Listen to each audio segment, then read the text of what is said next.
my lab loves everything that rotates. So we are looking at biological rotary motors, and they are involved in biological energy conversion. So you have to convert the energy that is contained in nutrients into some form of energy that can be used by biological systems.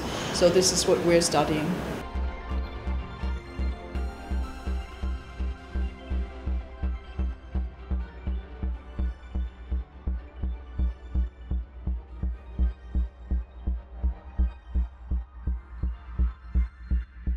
So I clearly don't think that we give anything but enough attention into basic research, because I think this is really an investment into the future. So nowadays, because politicians have a very short span where they are in politics, so it's all about 3 years of research, and then you have to produce something that's translational and will provide money and feedback. But what we really need is basic research as an investment into the future that can be used in 20 years, 50 years time.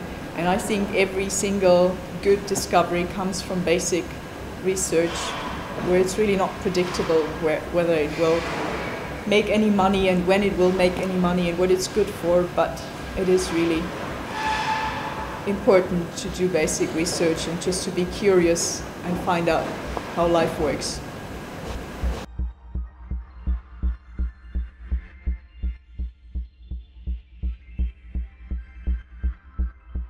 I said at the beginning that we're working on biological rotary motors, so this is of course what keeps me moving, getting out of bed in the morning.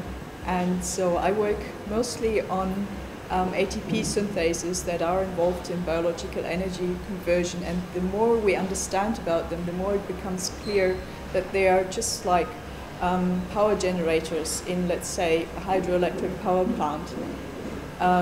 So what we try to do, so we try to image these ATP synthases purified from yeast or other biological other cells, and try to image them at almost atomic resolution. So we try to image how these rotary motors work at an atomic level, so we can hopefully understand how to make better man-made machines. So it's important for nanotechnology, but it's also important for human health, because so these machines turn over our own body weight in fuel and ATP every day. They're immensely important to keep us moving and provide us with energy.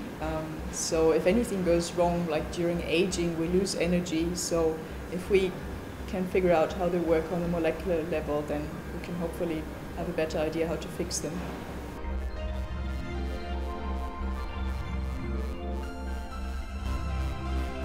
I think it is usually very accurate. So we come up with a hypothesis and then we design our experiments to prove our hypothesis. But sometimes, well, very often actually, it has happened to me that I had a favorite theory. We did the experiment and unfortunately it was all wrong. So we had to change our ideas and adapt it. So, but I think if one is honest to oneself, yeah, it is an accurate representation. And so I worked at a great place in Cambridge, the Laboratory of Molecular Biology, and that was founded by Max Perutz.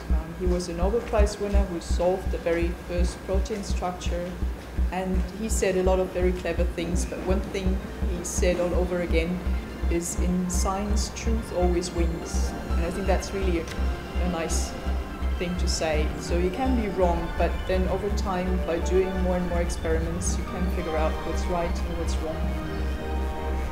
So yeah, I think science is very accurate.